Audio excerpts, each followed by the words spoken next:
Well, traffic's back. Anyways, hi, how's everyone doing? I'm gonna try and do a shorter video today than last time on account of last video was an hour and 40 minutes. As a result of trying to just shoot the shit with the camera, but a bunch of stuff wound up happening. Partially outside of my control, At what point is a driver capable of checking his slack adjusters? Well, it takes two people. You do it every time your truck comes back from service. Does the shop test drive the truck? Is the shop understaffed and expected to do more than one person can do in a given amount of time? And that's what happened there. There's the mechanic. I'll just sum this up from last one. If you watched it, it was long as fuck. I talked to the mechanic that did the work on the truck. He says he just messed up with one slack adjuster. And they were out of whack anyway, so he had to do it. It's not like he was sticking his nose where it didn't belong. He was doing exactly what he should have been doing. But overworked, understaffed, this is what happens. Alright, so I'll leave that at that. So, yeah. You know, it seems to me that things are getting a little more back to normal here. We're seeing normal traffic patterns reemerge as opposed to the lack of traffic due to lockdowns. A lot of people working from home, this, that, and the other thing. So things are picking up, which is good. Sucks that there's traffic again, but more people going to work, more people making money, better for everybody. How's the saying go? A rising tide carries all ships. Alright, so on that note, I wanted to talk about government spending. So, a little bit about me. I covered it in some of my earlier videos, which are honestly pretty crappy. And this is pretty crappy too. I'll get a better camera at some point, maybe some better... I have a microphone, I'll figure it out. I'll figure it out eventually. So, I prefer working for smaller entities. Now, the tricky thing about that is I used to be in the National Guard, and they had this guy, hammer down, want to go fast. No way. Anyways, so I had worked for the National Guard on orders pretty much once a year, every year. And here's the logic behind that. When any government organization receives funding, what happens is they get a budget. And here's the tricky thing about it. If they do not spend all of that budget, their budget will reflect that next year, being that their budget overall will go down. So they are incentivized to spend all of the taxpayer money they get. Okay, so there's two ways to look at that. It was good for me because, a month or 2 weeks or a month and a half out of every year, I'd have a fairly easy job compared to any average job where you're working 10 hours a day. You'd show up, you'd do PT, you'd start getting into something, fixing something, making it better. And the one rule about when I work there is you bring your own tools because they don't have tools. But frequently when I'd go there, I'd take a look around, see what seemed to be working well, see what didn't seem to be working well, and I'd try and configure or manufacture something to make things work more smoothly in the future, to the best of my ability. Or I'd just do a bunch of grunt work, which I'm also pretty good at. So, that's what it was. And the way it was explained to me is, hey, every year around this time, we have a little extra money in the budget, and we got to spend it. And it's good to spend it on, I was young at the time, I wasn't making as much. That was a Hail Mary for me. Okay, a month and a half or a month a year, I can make good money for my time. And it was really good money for my time. That being said, every single government organization, even if they have the best of intentions to keep people employed, keep people working, keep them paying taxes, keep them buying things, keep everything running, well, they do it, in my opinion, in my perception, they do it rather inefficiently. And the reason I believe that is because when I'd come around, I'd see some things that were very easy to fix that could have been addressed at any time. But for some reason, you needed me and a couple other hardworking gentlemen to come in to fix all this stuff. Because a lot of the people that were employed at this particular organization... Oh, there it goes. Son of a bee. The cursed camera mount. One more time. So, I often use the term jobs program to describe many of the things our government does, and I'll kind of lay that out real quick. All right. If you are a government representative at any level of government, but usually at the local level, what perceives to me to happen is you promise your voters jobs. All right? Now, here's the thing. You shouldn't be able to pull jobs out of your butt as an elected official. But what you can do is lobby the federal government, lobby the Department of Defense, all these things for, you should produce this thing in this area.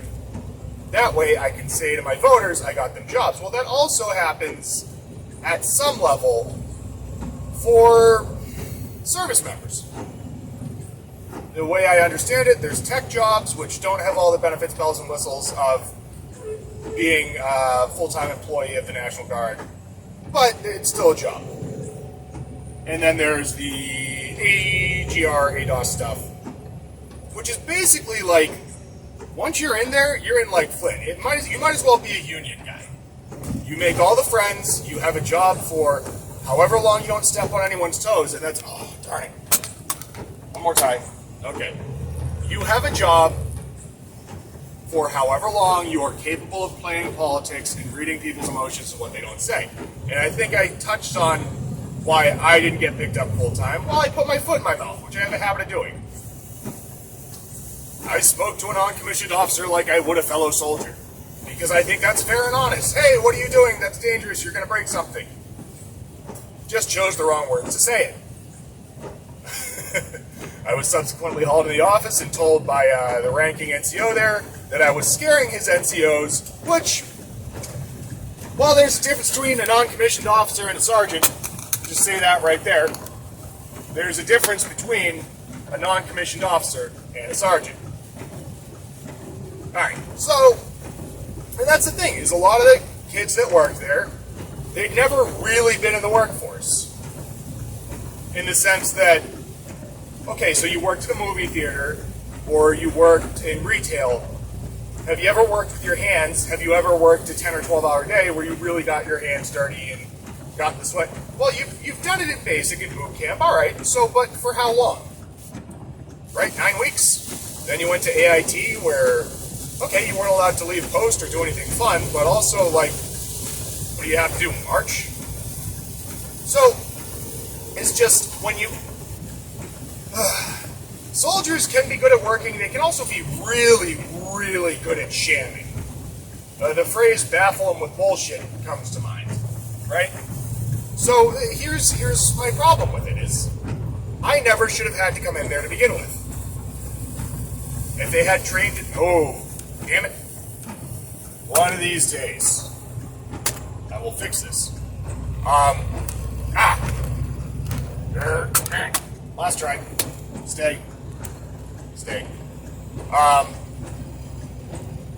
As I was saying, if you have trained and proficient personnel, or if you have people with some life or work experience, they are far more suited for the job.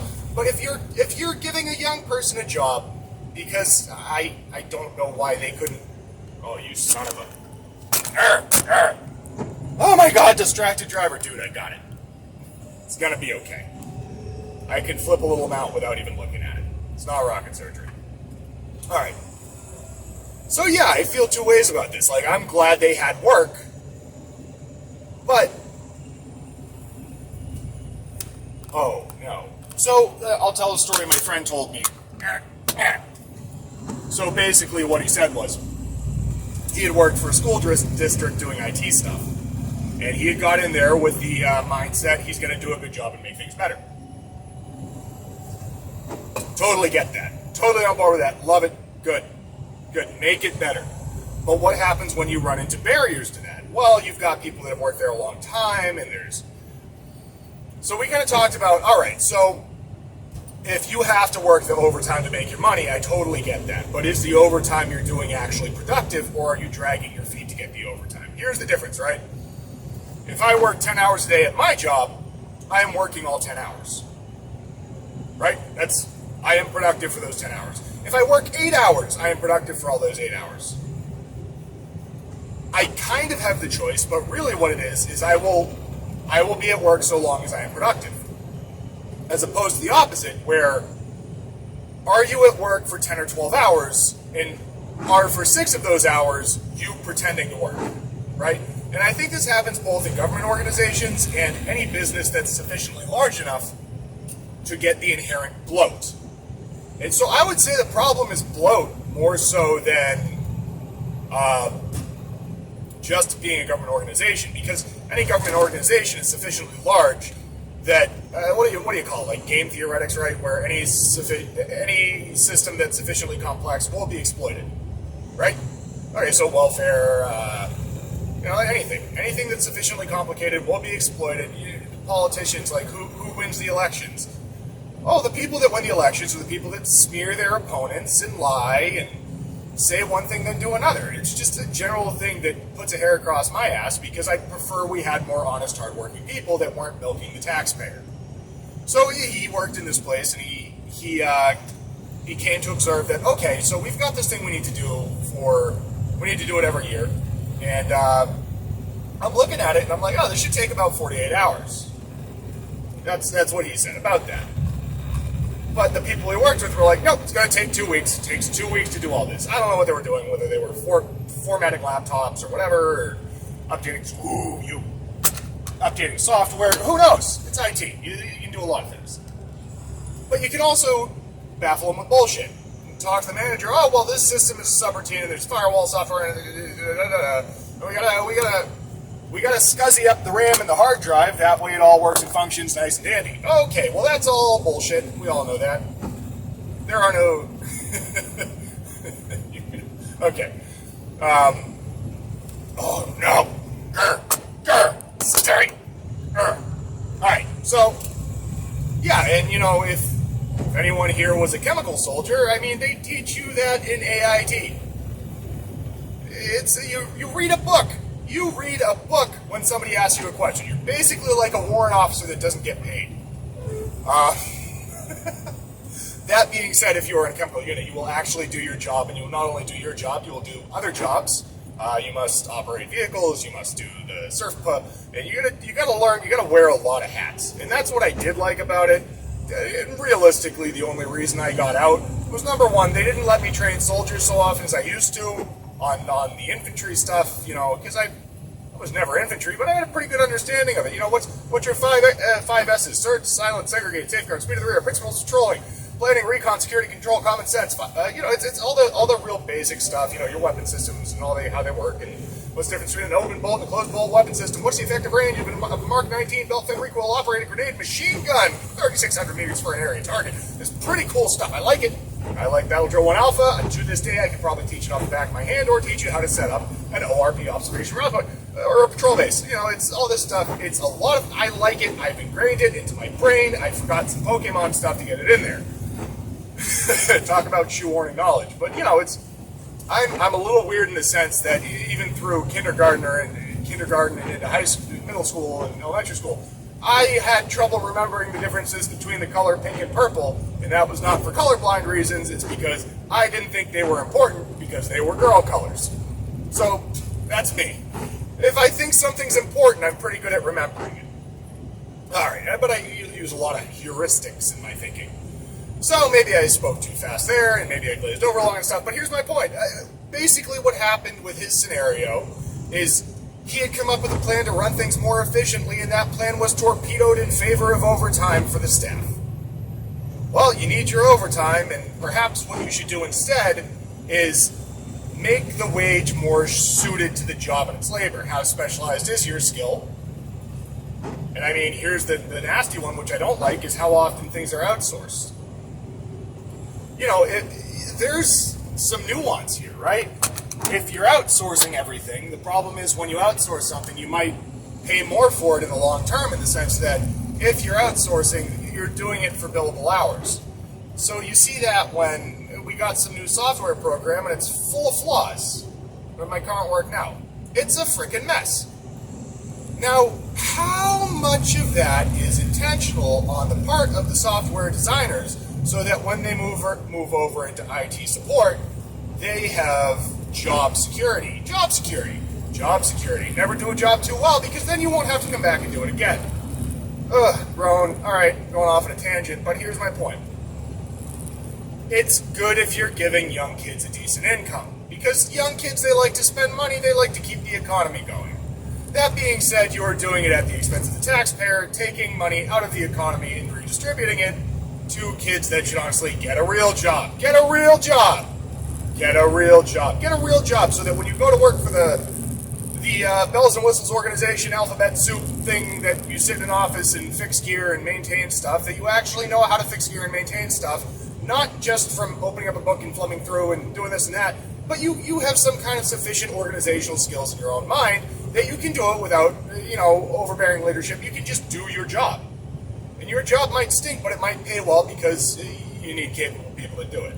So, God, it's complicated. I wish I had a solution. This is one of those ones where I'm kind of just talking about things that I have observed that I don't like. I don't like waste. I don't like things that are wasted. I don't like money that's wasted. I don't like food and resources that are wasted.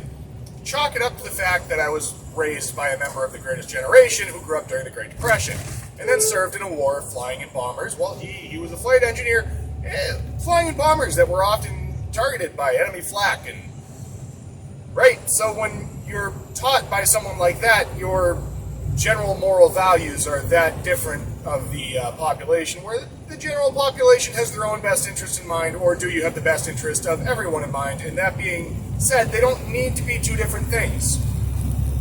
If I have my family's and my own interest and well-being in mind, then I can continue to give back and pay my taxes and deliver the stuff that allow people to create houses. And wow, good job, cameraman. You've stayed for more than 45 seconds. All right, I was trying to keep this short and brief. Hopefully it was short and brief enough, and hopefully it made sense. All the fast talking I could do while being, well, you could at least hear the words I'm trying to speak, hopefully. So listen to the video after it's done. If you liked it, please share. If you liked it, please thumbs up. I have very few subscribers at this time. There's not a lot of recurring watches. I don't like to beg, but if you liked it and you share it, that would be greatly appreciated. If you didn't like what I have to say, that's fine too. I'm just some dude. This is just my opinion. I don't want to see anyone out of the job, but at the same time, taxes suck, man. We're paying enough already. We're paying 33% of what I make, and that's quite a bit of money to go to the bureaucrats and the bloat. So I'll leave it at that. Thanks for watching. Whatever those other YouTubers that I like say. If I say something that sounds, here's the one last thing, right? If I say something that sounds like another YouTuber, it's an homage. It means I've listened to their work, I like their work, and I am mimicking them, because imitation is the sincerest form of flattery. So don't be screeching, oh my god, you sound like that Arduino vs. Evil guy. Yeah, he's freaking awesome. He's a cool dude that makes great content. Alright, I'll shut up. Thanks for watching. Yep, keep the rubber side down or whatnot. Long live the Republic. All that good stuff. See ya. Rain, rain, go away. Come again another day. Everything sucks and everything's wet. My tire's fucking leaking again. Son of a bee. Delicious. It's one of those fucking weeks.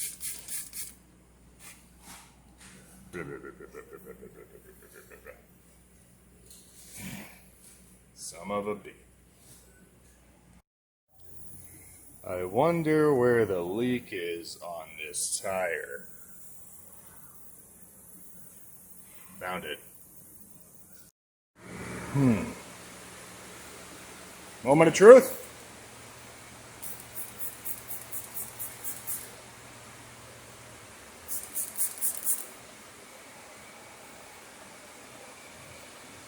I don't see any bubbles. Good enough. I'm not going to cut off the extra. I'll just let it flare down because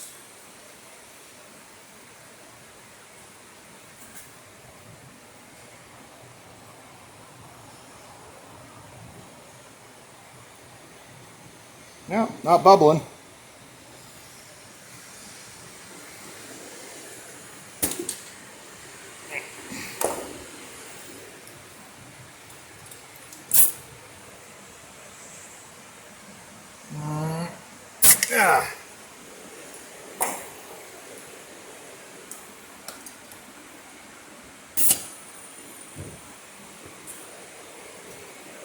It's Deja. Oh, we'll check her again at 110. It worked. Great.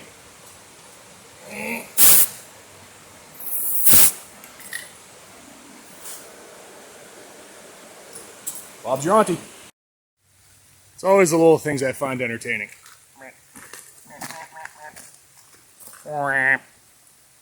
Get the fuck out of here.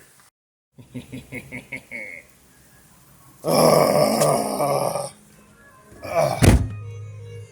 I know I'm overdue for an oil change. Come on.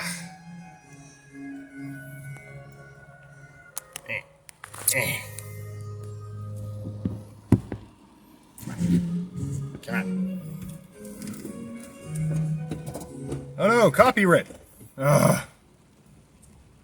This is, so there's a moral to why I put that in here. I've heard both sides of the argument here, right? You can, you as a driver can do things to save your company money to get a raise. And I've heard the other side of the argument from more cynical people. Oh, it doesn't matter, they're just going to keep the extra money. Well, there's two things. If your company doesn't give you a decent bonus at the end of the year, I don't know what to tell you. Go shopping. Go shopping. There's more employers. Shut up. I know I don't have my seatbelt on. I'm going 2 miles an hour. It's going to be okay. 5. Speed limit, 5 miles an hour. And also, how much is driving good equipment worth to you? So, good equipment is relative.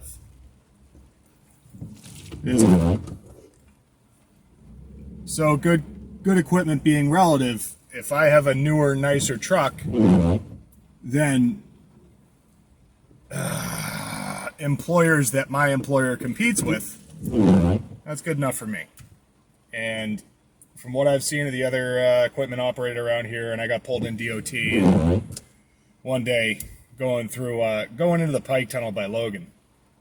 And I shot the shit with him for a second. He walked around. It was friendly. This is the first key right there, is be friendly. Secondly, he walks around the truck. Let me put it this way. There is rust on the truck. The truck is not rusting to pieces. He said to me, your truck looks pretty good. Most of the other guys around here are running fall-aparty rusty shit buckets. It's not an exact quote. Here's the point. Nothing's ever going to be perfect. You take lemonade and you make a shit sandwich and everyone takes a bite. So, quit bitching, eat your shit sandwich, get paid, go home. The end. Later.